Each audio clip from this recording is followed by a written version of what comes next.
সহযোগিতায় একটা যৌথ অভিযান পরিচালনা করেছি আজকে মাজার বস্তিতে আমরা একটা কম্বিং অপারেশন টাইপের একটা অভিযান করেছি। এই অভিযানের উদ্দেশ্যটা ছিল যে এই মাজার বস্তিতে যে সমস্ত মাদক ব্যবসায়ী থাকে তাদেরকে আটক করা, তাদের মালামাল উদ্ধার করা, এই সমস্ত আমাদের উদ্দেশ্য ছিল। কিন্তু আমরা আংশিকভাবে সফল হয়েছি যে তাদের যে আস্তানা, তাদের যে কার্যকলাপ, এগুলো আমরা প্রত্যক্ষ করেছি এবং আমরা কিছু আলামত পেয়েছি।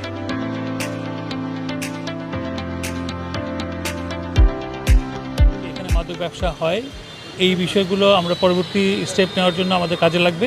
পাশাপাশি আমরা কয়েকজনকে সন্দেহভাজন তাদেরকে আটক করে নিয়ে এসেছি। এদেরকে আমরা যাচাই বাছাই করে এদের বিরুদ্ধে কী মামলা আছে বা এদের পিসিপিআরে আমরা যাচাই বাছাই করে পরবর্তী আইনগত ব্যবস্থা গ্রহণ করব। আর আমাদের গাজীপুর মেট্রোপলিটন পুলিশের পক্ষ থেকে আমরা আপনাদেরকে জানাতে চাই, মাদকের বিরুদ্ধে আমাদের জিরো টলারেন্স। আমরা কখনোই মাদকের সাথে আপোষ করি না এবং ভবিষ্যতে করব না। সেই অংশ হিসাবে আমরা নিয়মিত অভিযান পরিচালনা করেছি আজকে। আর আপনারা জানেন যে গতকাল টঙ্গী পূর্ব থানায় একজন বড় মাপের মাদক ব্যবসায়ী রুনা, তার সঙ্গীও 4 জন সহকারে আটক হয়েছে হেরোইন সহকারে। হেরোইন এবং ইয়াবা দুটো আইটেমই আমরা পেয়েছি তার কাছ থেকে। আমরা মনে করি যে এই অভিযানগুলো আমাদের নিয়মিত কাজের অংশ হিসেবে আমাদের নিয়মিত অভিযান পরিচালনা করা হবে এবং আমরা মনে করি আমরা মাদক যারা ব্যবসায়ী তাদেরকে সমূলে উৎপাদন করতে সক্ষম হব। আচ্ছা, এই যে অভিযান আমরা দেখেছি সেনাবাহিনীও ইতিপূর্বে অভিযান করেছে, আপনারাও করেছেন। আপনি এখন সিভিলে কাউকে পাঠান, ওরা কিন্তু বসে গেছে আবার এই মাদক ব্যবসা। এটাকে একজন সিনিয়র অফিসার হিসেবে আপনি ঢাকায়ও কাজ করেছেন এই মাদক নিয়ে, আমি যদি জেনেছি।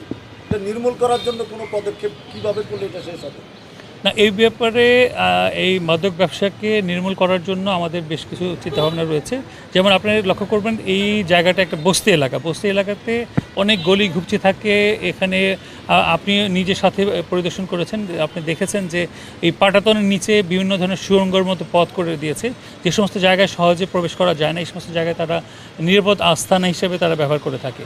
তো এগুলো আমরা চাই স্বরাষ্ট্র মন্ত্রণালয়ের পক্ষ থেকে সকল বাহিনীকে নির্দেশ দেওয়া হয়েছে, র্যাব, পুলিশ অথবা সেনাবাহিনী থেকে শুরু করে যৌথ বাহিনী সকলকে নির্দেশ দেওয়া হয়েছে মাদকের ব্যবসা নির্মূল করার জন্য। আমরা এগুলো করছি, এই অভিযান পরিচালনা করছি। আমরা মনে করি এটাতে আমরা সফল কাম হব। আজকে হয়তো আমরা বেশ কিছু উদ্ধার বা এইগুলো হয়নি, বাট এটা আমাদের এমন কিছু আমরা স্টেপ নিব যার মাধ্যমে আমরা হয়তো ভবিষ্যতে আরও কিছু সফল কাম হতে পারবো। ছোট একটি প্রশ্ন ছিল, সেটি হচ্ছে টঙ্গীতে 19টি বস্তি রয়েছে। এই বস্তিগুলোর মধ্যে সবসময় দেখা যায় যে চুনুপুঠিরা গ্রেফতার হয়। বড় বড় যারা গডফাদার থাকে তারা আদতে টঙ্গীতে থাকে না, কিন্তু টঙ্গীর মাদক কারবারগুলো নিয়ন্ত্রণ করে। বেশ কিছু গণমাধ্যমের সংবাদেও এই বিষয়টাই স্পষ্ট হয়েছে। কিন্তু তাদেরকে ধরার জন্য আপনাদের কোনো উদ্যোগ আছে কিনা, বা আপনারা এই যাবৎকালে যাদেরকে গ্রেফতার করেছেন তাদের কাছ থেকে কোনো ইনফরমেশন পেয়েছেন কিনা? অবশ্যই মাদকের যারা বাহক তাদের থেকে আমাদের মূল টার্গেটটা হলো যারা মূল ব্যবসা পরিচালনা করে থাকে।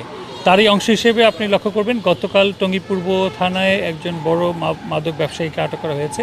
আমাদেরও আজকে টার্গেট আছে যে আরও বড় মাপের যারা মূল ব্যবসা পরিচালনা করে থাকে তাদেরকে আটক করা। ইভেন আজকে আমরা বেশ কয়েকজন বড় মাপের যারা ব্যবসায়ী আমরা জানি, আমাদের নলেজে যেগুলো আছে, তাদের বাসায় আমরা ব্যাপক অনুসন্ধান করেছি। তো এই চেষ্টাটা আমাদের অব্যাহত থাকবে। কোনো মাদক উদ্ধার এখন পর্যন্ত নাই। কয়জন গ্রেপ্তার আছে? এটা আমরা কিছু সংখ্যক লোককে সন্দেহভাজন আমরা আটক করেছি, এই বিষয়ে জিজ্ঞাসাবাদ করা হচ্ছে। এদেরকে যাচাই বাছাই শেষে আইনগত ব্যবস্থা গ্রহণ করা হবে।